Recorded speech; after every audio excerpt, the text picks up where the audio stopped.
It's first pitch. It's Monday. I'm the Prez. Excited to have you all with us. We got Marco D'Angelo and Dave Cokin today. We're going to take apart, based under the new format, we'll take apart 4 games in depth, and then we're going to go straight to extra innings, where we'll take apart the rest of the games, but we'll go through them very quickly. Just a quick mention. It's $9 Mondays at both WagerTalk and Sports Memo. That means every handicapper's plays are being sold from $9. And we've got a lot of guys on huge runs. I'm on a big run. Ralph Michaels is on a big run, and he is a 5% play tonight.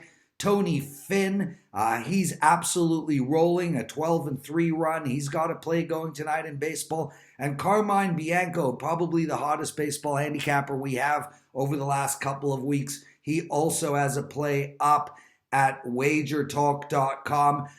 Just a quick mention, we did tape the show using the old format. I have to now redo the intro because Marco D'Angelo forgot to record himself on camera.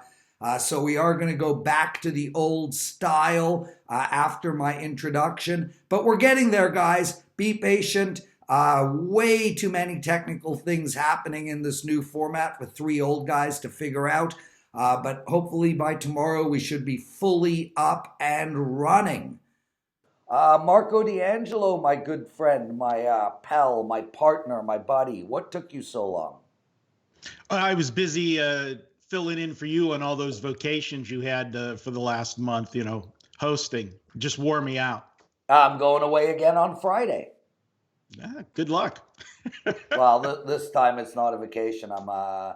I'm taking my 18-year-old to New York. She got into FIT, one of the best schools in the world, and it's going to be her first time away from home. And I'm taking her there, settling her in, and getting the hell out of Dodge. Dave Cokin, what's up with you? Good weekend? Yeah, 2-0 to start the NFL preseason, so I'm happy with that. A lot of work being done in college football right now as we continue to tweak the power ratings on teams with players being suspended or injured, and more news coming out from almost every school out there. Can't wait for the start of the season. Yeah, it's going to be exciting, and there were a lot of changes this year in the NFL, which should make it very interesting. I mean, quarterback carousel, running backs got changed, big-time wide receivers on new teams. One's even considering quitting the game because he doesn't like his helmet. A whole lot of drama, that's for sure. Marco D, you've had a nice little run in baseball the last few weeks. Well, not this week, though. Cooled off this week, Prez, and looking to get back on track starting today. I actually really like this Monday card. Usually Monday cards could be hit or miss. I have a few games I like tonight, so we might have multiple plays tonight. He's Marco D'Angelo. I'm the Prez. Dave Cokin with us. Don't forget, everybody, it's $9 Mondays, and we've got a lot of really hot handicappers. I'm on a 12-5 high roller run. I've got a play up for tonight. It's $9. Ralph Michaels from Cal Sports, he's got a 5% play up at WagerTalk. He's 9-3 in his last 12 5% plays. Carmine Bianco, 17-5 baseball run. He's got a play up tonight for $9. And Tony Finn leading the way, 8-2 run in baseball right now, and he's got a play up tonight at WagerTalk.com. Before play up too.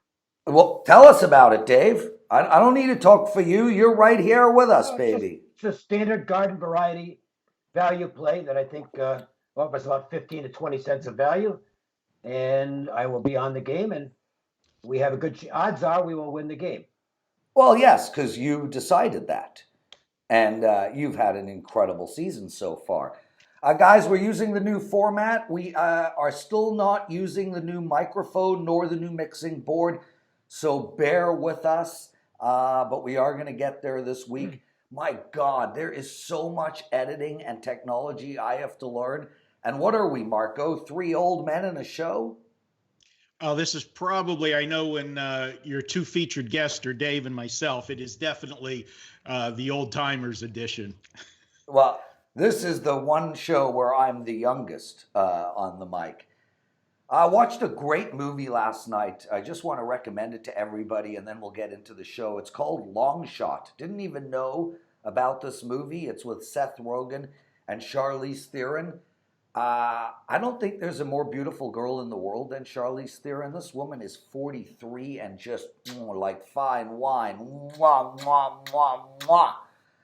Seth Rogen played himself. That's what he does every movie he's ever in. But it was a really good flick. Check it out. Dave Cokin, did you watch any of the wrestling? SummerSlam? You got to be fucking kidding. I had to set you up to do that, brother. No, look, I mean, you want a quick story? Why not, Dave? You're full of them. So, my uncle ran the box office at Rhode Island Auditorium, which was the hockey rink, and they had all the events when I was a kid. It was just a horrible place, but I loved it. So I'm about roughly seven, and I want to go see the wrestling. Bruno Sammartino is fighting, and I'm 7, so I'm buying this as real. And okay, so I go, and my cousins are with me, and I'm the youngest in my generation on the family tree, and they're telling me, this is all fake, and no, it's not. It's real. These guys hate each other. Now, so we get there, and we're sitting in the front row, best seats in the house. And now I know the layout of this building because I basically spent my entire life there. I was in the Rhode Island Auditorium more often than I was in school.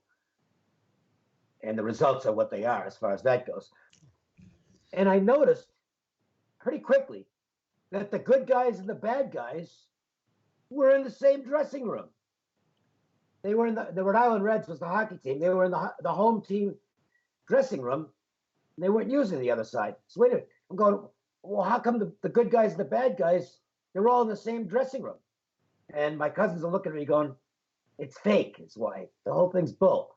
And they were right, of course. And I realized it right at that point. So that was the end of my wrestling viewing. I've never watched it since then. It's like, I'm not knocking anybody who's into it. If you like it, go for it. But you couldn't pay me to go to one of those things. Well, I'll just give you the quick highlights. Seth Rollins beat Brock Lesnar, and then another person beat another person, and then another person did an arm bar, and then a suplex with a couple of figure fours. Anyway, wrestling is not fake, Dave. It's real. It's just real wrestling. Okay. It's like calling a movie fake. Shall we get into the baseball, Marco? Please. When are you going to bring those donuts? I will also say that I am not particularly into watching guys in Speedos. Yeah, instead you'll watch football where one guy stands behind the other guy and rubs his tuchus for 20 seconds before he humps the ball. It's a real sport. Yeah, in tights. Cincinnati versus Washington. Before we get into that game and the 4 other games we're going to take apart in depth, quick commercial break. We got to pay the bills. Great promotion for you all. Teddy covers, one of our best NFL experts over at sportsmemo.com. Last year, Teddy went 39-24 in his NFL plays. That's 39-24 for 62%. He is 58% in all his NFL plays over the last 4 years. His regular season package, including his over and under win record for games, which is probably the best out there, 71% since 2001 and 5-0 last year is included in that package. It is $795. For you guys, $300 off. This will only last Monday and Tuesday. Use the promo code FP, that's first pitch, FP495 over at sportsmemo.com, and you can get Teddy's plays for $495. That's his entire NFL season and playoffs and his over and under win-loss record. We're back. Let's get into it. Dave, I go to you first on every play, and then Marco. Cincinnati against Washington. Washington came out at -130 It's been moved to minus 115. The over and under in this game is 10.5. It seems like everybody is playing for the wild card in the NL. Cincinnati just lost to Chicago, but they went 2-2 against them. That's not bad. And Washington finally beat the Mets to avoid a sweep. Where we're going with this one, Dave Cokin? Well, I would say it is bad because Cincinnati can't split series and gain ground. They're still 4 games under 500. So they needed to win that series. And, if he leaves Castillo in for 1 or 2 more pitches yesterday, he might have gotten out of that inning. But it didn't work out. I think that's a tough loss for the Reds. The money is showing on Cincinnati here. I think part of that is the fact that Soto sprained his ankle yesterday for Washington, and he's going to be on the sidelines for a bit. And that's a key bat out of their lineup. And I think part of it is also that Steve Sclafani has pitched pretty well lately, and Eric Fetty probably doesn't have a lot of believers, but Fetty is off arguably his best performance as a major leaguer. I don't have a side here. I can see why the money's on the Reds, but I don't necessarily agree with it. Yeah, to me, it's like as we're getting closer to the playoffs, it becomes harder to find great bets. Marco, do you see it that way, or do you get better as it gets closer to the playoffs? Well, you're going to get. The problem is the teams that are in the hunt, you're going to be laying more money with them, so finding the value. I don't know that you're necessarily saying you can't find the plays. It's going to be a little bit tougher to find the value when you like the teams that are in the playoff chase because you're going to pay the price for it. Vegas knows where the market's going to go. Vegas probably had a pretty good weekend this weekend. Anytime the Yankees lose a game and don't go over the total, that's a win for the books. And then if they do win the game and they only win by 1, it bails them out on the run line. So a good weekend for the books with some of these big dogs that have come home. But I look at this Cincinnati game, and Washington's returning home off of a road trip. It was a 3-city road trip where they went to Arizona, San Francisco, and then ended it up against the suddenly red-hot Mets. Now they come back home and play Cincinnati. Cincinnati's a team that, most of the season you look at them and you see the money a little bit, shaded to them. Washington, they're in the playoff driver's seat as far as the wild card goes, and yet they're just a small favorite at home. That's got me looking at Cincinnati, and really over the last 10 games, Cincinnati 7-3. And what I like about it over the last 7 games is they're hitting the lights out of the baseball. They're scoring 6.3 runs a game over that 7-day period. I'm going to go ahead and look at them tonight. Fetty, he had a decent game last time out, but over the last 3 seasons, when he's been installed as a favorite, his team's just 2-10. I can't back him here. I'll go ahead and take Cincinnati to get the job done in game 1 of this series. I have a question for you as far as that goes as Fetty as a favorite. Do you go by the opening line to decide whether somebody's a favorite or by the current line? Because now the Reds have gone to the favorite in this game. So how do you... That would take it out. I take it on the closing line. So that would eliminate it. Thanks, Dave. Guys, I don't agree with both of you. I kind of like Washington in this spot. I actually think we've seen the end of Cincinnati in the hunt for a wild card position. And Washington, they're only up by half a game. I like Washington here. I make it clear, I don't like Cincinnati. I just said I can see why the movement is that way, but I'm not playing the game. Right. Arizona, Colorado. Colorado is at home tonight. Look, they're 9 back. They're out of it. Arizona 3 back. They're in the hunt. Arizona, they're the dog, but I mean, basically it's a pick 'em. Colorado minus 110. We've got a massive total again, but it is in Colorado. It's 14. Lampert versus Kelly in this spot. Arizona lost their last 2 games. Before that, though, they are 5-3 in their last 8. They're playing mediocre ball right now. I think they need to put a nice run together. Colorado completely fallen apart, lost 5 of their last 6. Dave Cokin, where are we going in this one? Money's showing for the Rockies, and I agree with it. Merrill Kelly's just, I don't know whether he's hit the wall or gotten figured out or whatever, but the Diamondbacks have been hanging in there, but not when Kelly pitches. They've lost each of his last 7 starts, and it's a pretty clear regression with him. Lambert, he's going through some rookie growing pains. There's no question about that. I think he's got some upside as a pitcher for the Rockies, and he's off a really bad game, but he might have been intimidated pitching against the Astros. He was all over the place, and the Astros lineup can do that to you. It's a scary lineup. He's had a few decent outings lately. By no means great outings, but respectable. We'll call him that. I think your money's got it right here.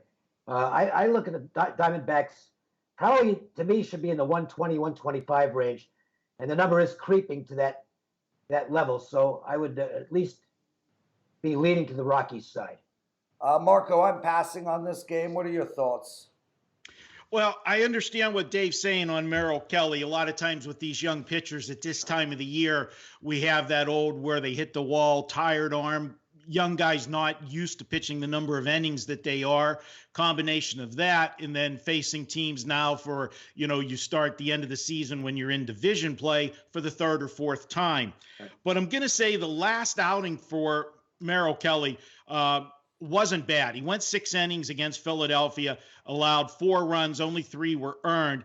It was the 2 starts before that he was just horrible. But if you go back prior to those 2 bad starts, this is a guy that 8 of his last 9 starts, he gave up 3 runs or less. So I'm not sold that he's hit the wall yet. I'm going to go ahead and, because of that last outing, go back and look for him in this game. Colorado's been a mess. Since the All-Star break, since June 21st, they're 13-31. And the pitching staff has an ERA of 7. It's just not been good. And yes, I know they play in Colorado, so the pitching stats are always going to be inflated for half of their games, but it doesn't matter if they're home or away. They've been getting lit up lately. I think Arizona's the better team. I look at this pitcher for Colorado in Lambert. I am just not impressed at all. He's been a train wreck. His ERA is 9.64, and he's got a whip of 1.92 in his last 3 starts. But more concerning to me is the strikeout to walk ratio in his last 3 starts. Only 10 strikeouts, 8 walks. You cannot put that many people on base in this ballpark, especially the way this pitching staff has been going.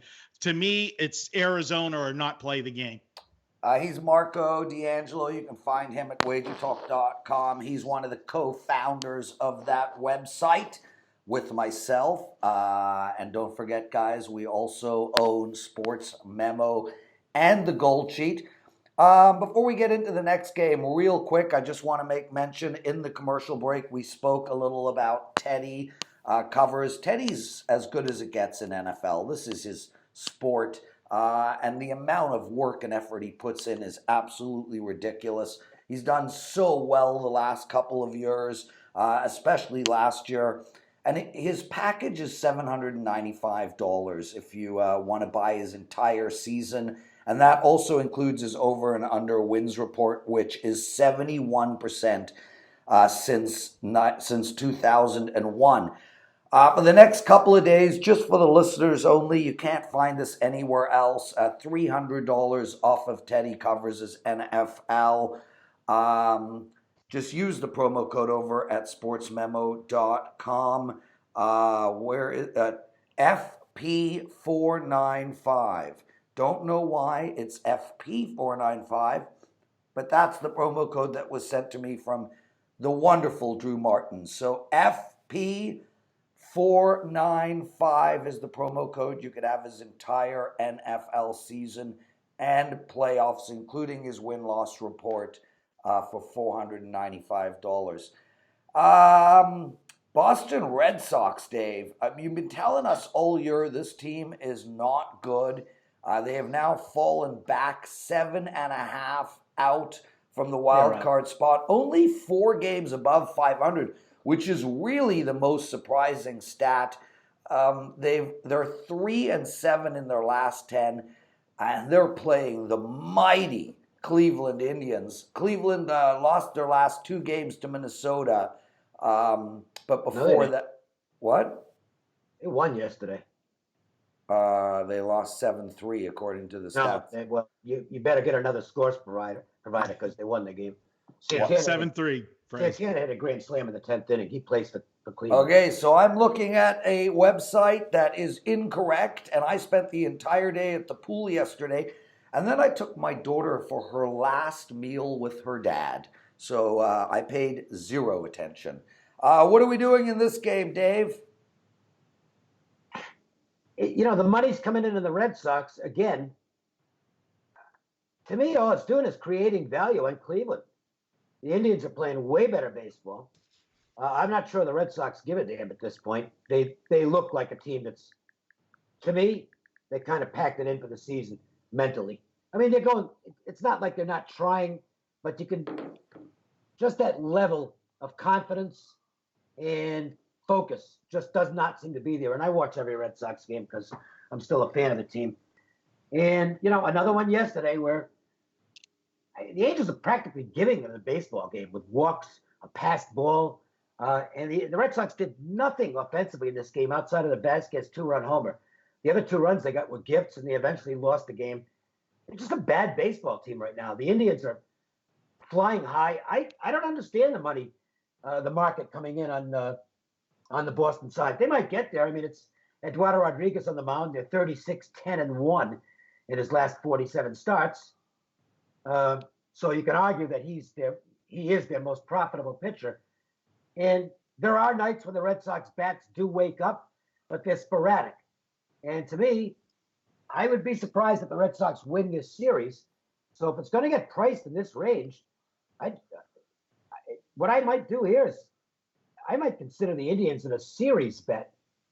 That to me might be, and I haven't even checked to see what it is, but if they're home dogs tonight, I think series bet Cleveland is the way to go. The Red Sox aren't winning any series right now. Yeah, Marco, I don't understand why Cleveland's a home dog. I mean, this team is absolutely on fire. Plesac's pitching really, really well. He is. Geez, I mean, his last 3 games, the team went 3-0. He's got an ERA of 2. On the season, his ERA is better than Rodriguez. Cleveland's a better team all around than Boston. This line just makes no sense to me. It seems like they're asking you to bet Cleveland, and well, usually when I'm asked to do something, I do it. Yeah, that's it. You look at this one, and part of it is still, and Dave will attest to this, the Red Sox still get priced as the Red Sox. They have that name. They're coming off the World Series last year. They're overvalued. They're overpriced. The side is Cleveland here. Now, I will say this much. These 2 pitchers, both of them, Dave alluded to how Boston plays whenever Rodriguez is on the mound. He gets such run support. This is a guy that then his 23 starts this year, they're 17-6 in those starts. But if you actually look at his numbers aren't that of a pitcher that his team has won 17 of his 23 starts. His whip is high for me. I don't like that. I realize he pitches at Fenway and a little tougher there. But I'm looking at Plesac. They do well for him as also. In his 13 starts, Cleveland's 10-3. Now, the one thing that you might get here with a little bit of the action is figuring that maybe some people feel Cleveland coming off that big series against Minnesota. It was a big 4-game series. It's a great point. A series that they had to have. I mean, they got themselves back into the race. They knotted it up. And, yesterday was a big game. For them to come back, they blew the lead. I know you were at the pool enjoying yourself, but this is a team that had the lead and blew it. And earlier in the season, when they would have done that, and Dave, you would agree with this team rolled over and died. They didn't fight back after blowing the lead and win it in extra innings. That shows me this team is definitely changed. They're rolling the second half of the season. They're one of the hottest teams since the All-Star break. And then you look at them against left-handers. Cleveland, 24-12, and they're averaging over 5 runs a game versus lefties. Boston, an interesting stat on them. When they're in a competitively priced game, and for me, that's plus 125 to minus 125, they're just 11-21 this season. I've got to look at it going against Rodriguez.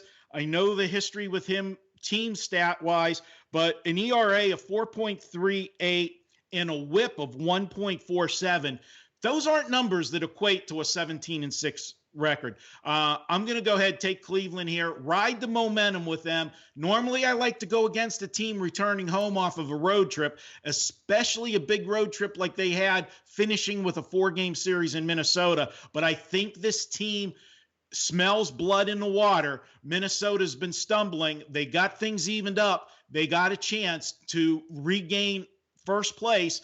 I think this is a team, you got to ride them until they change it, and that's where I'm at. I agree with you 100%. Last game we take a big look at, and then we'll take a break and go into extra innings to talk about the rest of the games.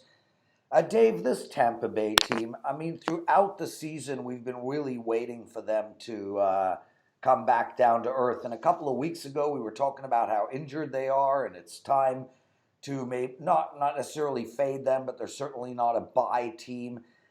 Can I interrupt you for a second? Yep. As we're supposed to be breaking down 5 games, and I believe you left one out.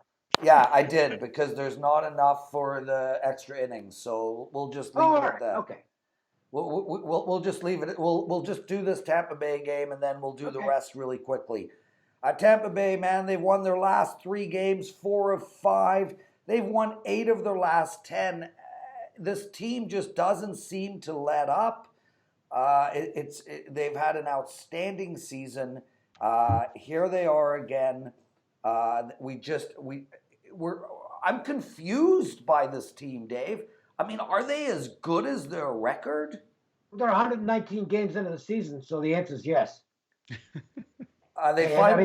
When you're this deep into the season, you're either a good team or you're not, and they're a good team. Well, they're a dog tonight. San Diego minus 130, give or take. The over and under is 8. What are we doing, Dave? Well, I mean, look, Casey's good at home, and the Rays obviously haven't seen him, and he does have a deceptive motion, so that could be difficult. I find it difficult to lay a price with the Padres. Yeah. Look, the market's telling you the Padres, the odds makers are at least indicating with their line at 140 where it opened that the Padres are the right side, but I'm not sure I buy that. I'm not laying 130 with the Padres. I'm not taking the Blue Jays either because I don't like going against Lucchesi.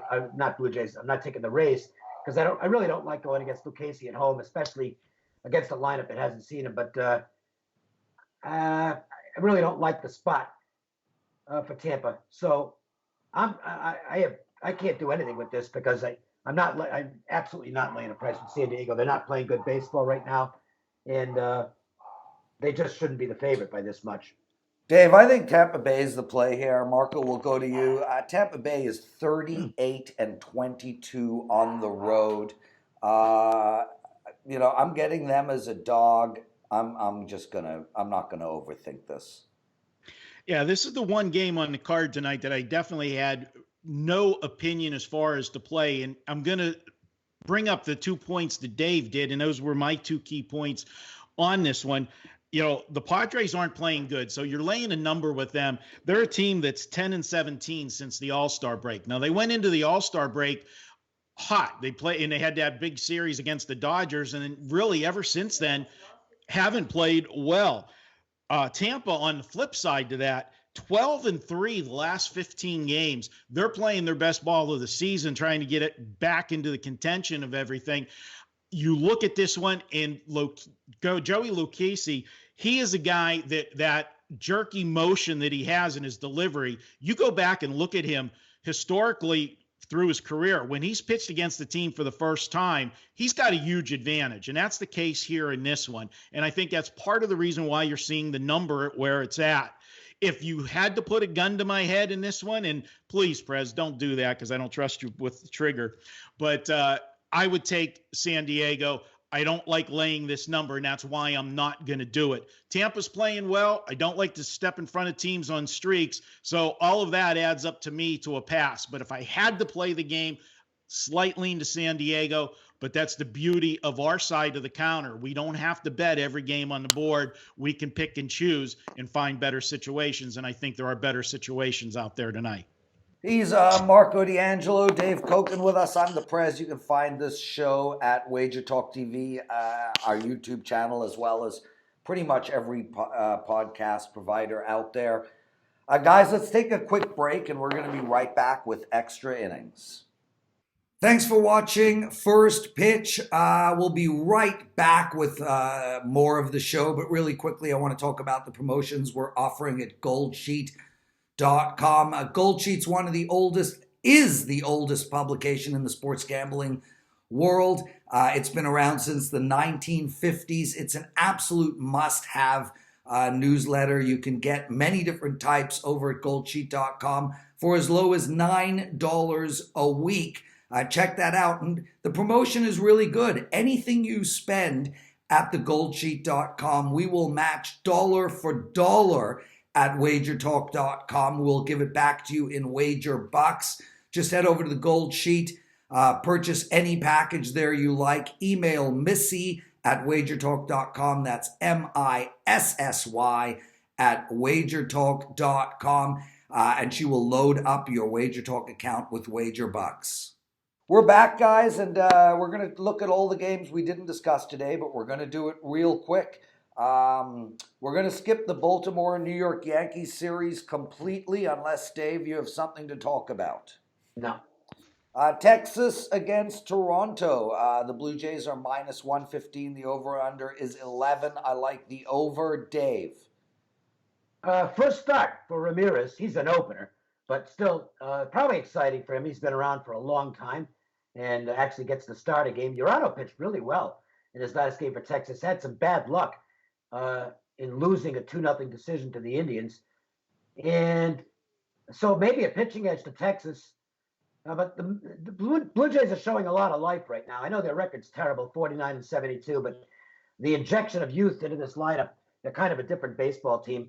Looks like a pretty good price of the game in the mid-teens. I think that's about the right price. Marco, as I said, I'm on the over. Where are you going here? I like Texas in this game, and I actually like them a lot. Toronto's coming off that big series against the Yankees, and I agree with Dave. Toronto's playing better baseball right now. The youth is there, but I think that youth is going to bite them in the butt tonight because after going to New York in the spoilers role, playing the Yankees, or excuse me, not going to New York, hosting New York, and playing that 4-game series, taking 2 of the 4, that was a big series. This is absolute letdown mode, I think, for Toronto tonight. And the Texas pitcher, his last 2 on the road have been phenomenal, and they were against 2 good teams that are playing well right now. He pitched 7 innings against both Cleveland and Oakland, both teams playing well, and he gave up just 2 and 3 runs in those 2 games. Toronto, just 3-13 at home after winning 2 of their last 3 games this season, and Texas 13-6 after allowing 1 run or less. I'm on Texas tonight, like them. Houston, huge favorite, came out at minus 275. It stayed that way. There is a minus 300 at Bovada. The over and under is 9. They're on the road playing the White Sox. I got nothing, Dave. No, although you don't run to the window to bet the Astros here, because Ralph Michaels sent out a trend this morning on teams that lose as favorites of more than $3. And you think, well, they're going to bounce back the next game. They actually don't. It's actually a pretty big loser as far as money's concerned. Right. So I wouldn't race to the window on the Astros. Marco, 15 seconds, White Sox or Houston? Neither. How about the under? Greinke 20-7 after a loss over the last 2 seasons, and the opposition in those 27 games, how about just 2.8 runs per game they average? Also, he's 12-1 to the under as a road favorite of minus 125 or more the last 3 seasons. Pittsburgh versus the Angels, both teams pretty much done for the year. Came out at minus 155 for the Angels. It's been bet down. We have minus 142 is the lowest number on the board at Penny.